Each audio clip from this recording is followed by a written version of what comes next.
Oi gente, eu sou o Neto, esse aqui é o canal Mil Páginas e hoje a gente vai falar de uma das coisas que eu mais gosto nesse mundo, que é Mad Max, só que em quadrinhos e no gelo.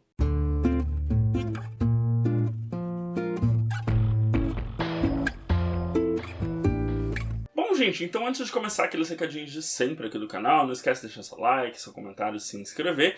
E lembrando, no box de descrição você encontra o link para a loja do Capitão Onigiri. Então você pode comprar quadrinhos, mangás, acessórios para sua coleção.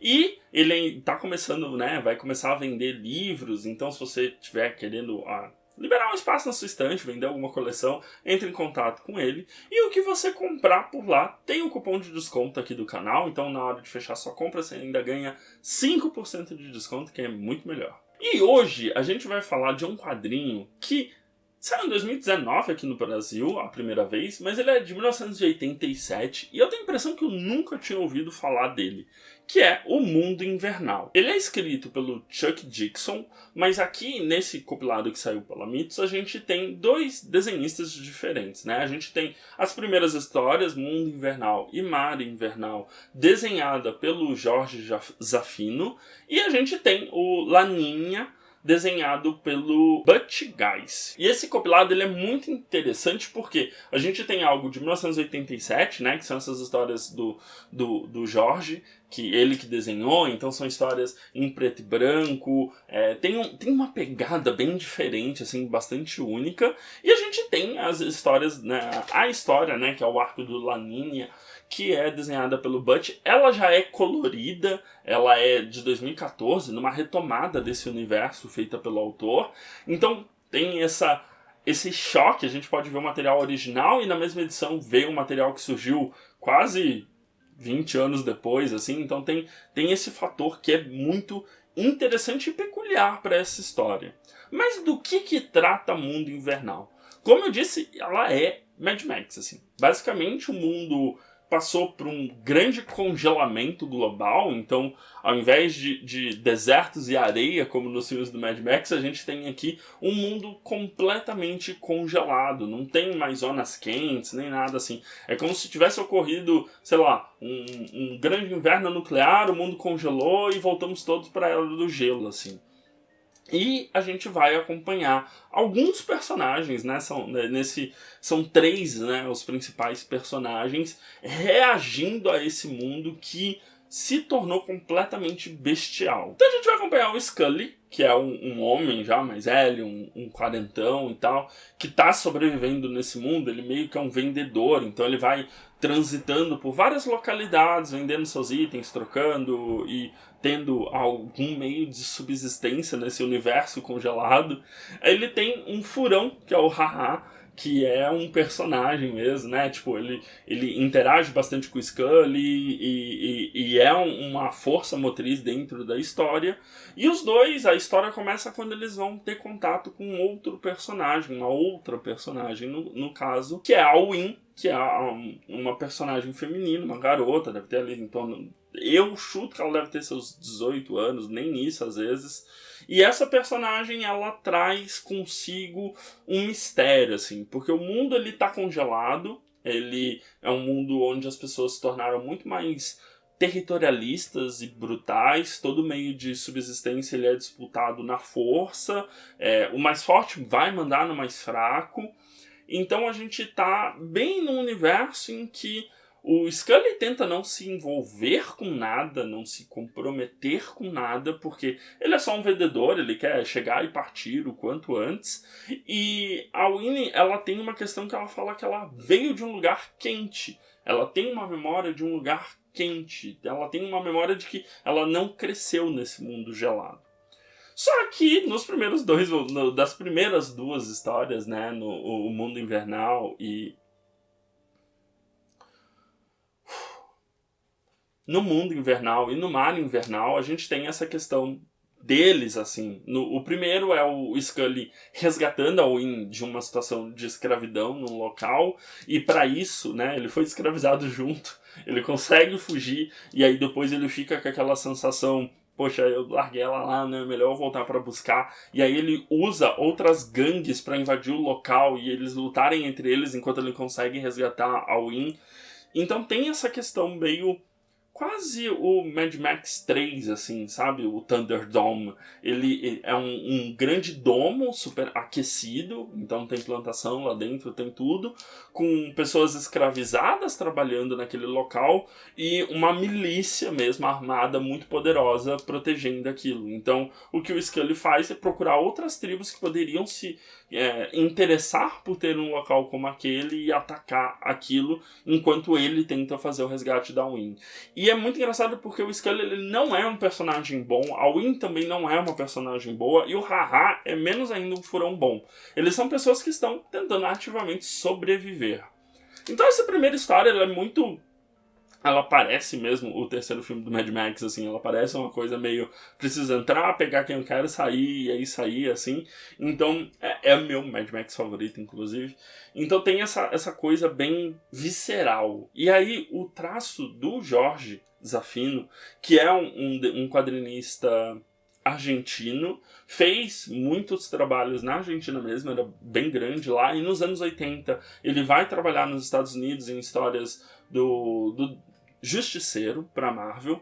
Aí o autor, o Chuck, que também já trabalhava para Marvel no Justiceiro, trabalhou na DC, nas histórias do Batman e tudo mais, conhece esse traço do Zaffino, que é preto e branco, extremamente forte, muita ranhura, assim, muito um traço carregado mesmo, e fala, cara, eu quero pensar numa história para esse traço. Então é quase como se fosse o caminho contrário, assim. E aí nessa edição da Mitos tem um texto dele que saiu quando saiu a primeira história, em que ele explica que ele foi influenciado pelo traço do Zaffino para escrever essa história.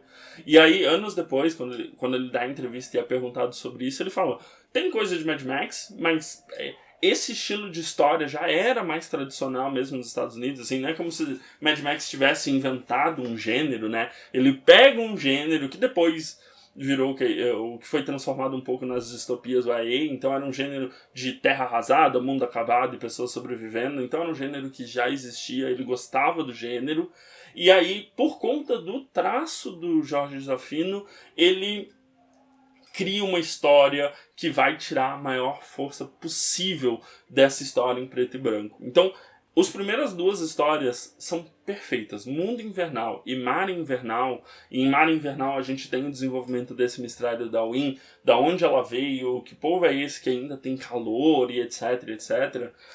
São perfeitos, assim. O traço é forte, é gore, assim, as pessoas morrem, se matam, dão tiros, facada e etc, assim. Então tem essa coisa bem combate mesmo, bem visceral no quadrinho, é um quadrinho bem impactante de imagem, assim. Então você consegue até em alguns momentos esquecer que é uma história que você meio que sabe pra onde vai. Você sabe, você conhece o gênero, você já viu filmes disso várias vezes.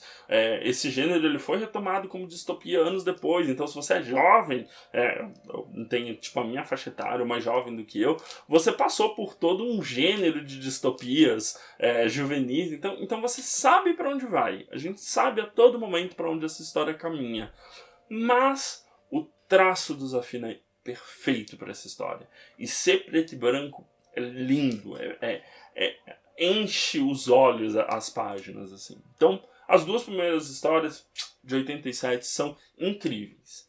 Em 2014, quando ele volta para escrever o Laninha, que é uma história que vai aprofundar naquele mundo, então eles vão para outras localidades, entender se o mundo todo realmente está congelado, e aí eles chegam aqui na América do Sul, é mais fraco. Eu não sei se é o choque de ver as coisas coloridas, e o traço do Butch não é feio, na verdade. A colorização do Diego Rodrigues é muito bonita também. É um quadrinho bonito. Mas você vem da força do Zaffino para essas páginas coloridas e aí perde um pouquinho esse encanto, sabe? A potência é perdida, a potência da história.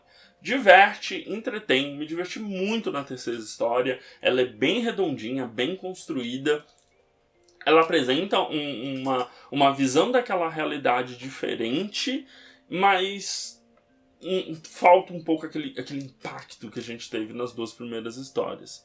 Isso desmerece essa edição em algum momento? De maneira nenhuma. Muito pelo contrário. É muito interessante você ler uma história que foi escrita em 1987 e que o mesmo roteirista voltou para ela em 2014 e deu uma nova história para aquilo. E ela funciona, ela se fecha muito bem, né? Essas três histórias juntas criam um mundo extremamente interessante para você ler. Então é essa coisa meio de comparação que eu acho que, né, a história atual perde um pouco, porque o Zafino era incrível. O Zafino infelizmente faleceu em 2002, se eu não estou enganado, então a gente perde um pouco daquela potência, mas é uma história muito boa, assim. E a gente vai ver todas as características de história de Mad Max mesmo, assim. A gente vai ver pessoas brutas, a gente vai ver um mundo que eu acho uma qualidade quando o autor faz isso, ele não se preocupa em explicar da onde veio, por que o mundo ficou congelado, por que os seres humanos se tornaram brutais dessa maneira, quantos morreram nesse processo de congelamento, quantos anos faz que tá assim.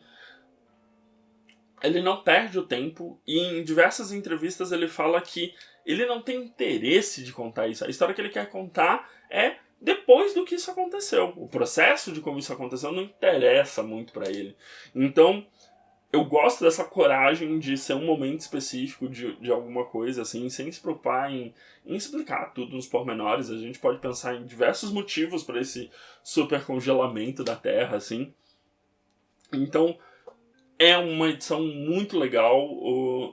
O Dixon, que é o roteirista, ele, por exemplo, trabalhou durante muitos anos no Batman, e aí comentam que ele praticamente passou por toda a Bat-família, e é uma das pessoas por trás da criação do Bane, assim. Então ele é uma pessoa que tem já um roteiro, como é que eu vou falar isso sem ofender fãs de Batman? Mas ele já tem um roteiro meio Edge, assim, sabe? Ele já tem uma pegada mais visceral mesmo, mais séria. Na Marvel ele trabalhou com o Justiceiro, então ele tem aquilo bem, sabe, masculinidade e tal. E funciona muito pra esse tipo de história. Mad Max é um pouco esse tipo de história, assim. Então, eu não acho demérito nenhum que esse quadrinho, né, seja vendido e anunciado como Mad Max no gelo. Acho que, na verdade, é uma força dele. É isso que você entra exatamente com a mentalidade certa para aproveitar isso. Então, as histórias aqui saíram em 87, 2014, saiu em 2019 aqui no Brasil pela editora Mitos, é uma edição capa dura, tem 244 páginas, ainda é bem tranquilo de achar, tá? Então você vai achar ali na faixa de R$ 72,90, o mais caro, mas sempre está em promoção por seus 50, 40 reais, então vale bastante a pena, assim, principalmente para quem é fã de quadrinhos que não seja super-herói, vindo de uma pessoa que trabalhou com super-heróis. Então eu acho que tem essa coisa forte na história que vale bastante a pena para quem é fã de quadrinhos. E eu recomendo bastante. Foi muito divertido. Eu assistiria uma série disso aqui tranquilamente. Então é isso. Não esquece de dar uma olhada nos vídeos recomendados que ficam do meu lado direito e se inscrever na bolinha do meu lado esquerdo para continuar me acompanhando. A gente se vê no próximo vídeo. Um grande beijo e tchau, tchau.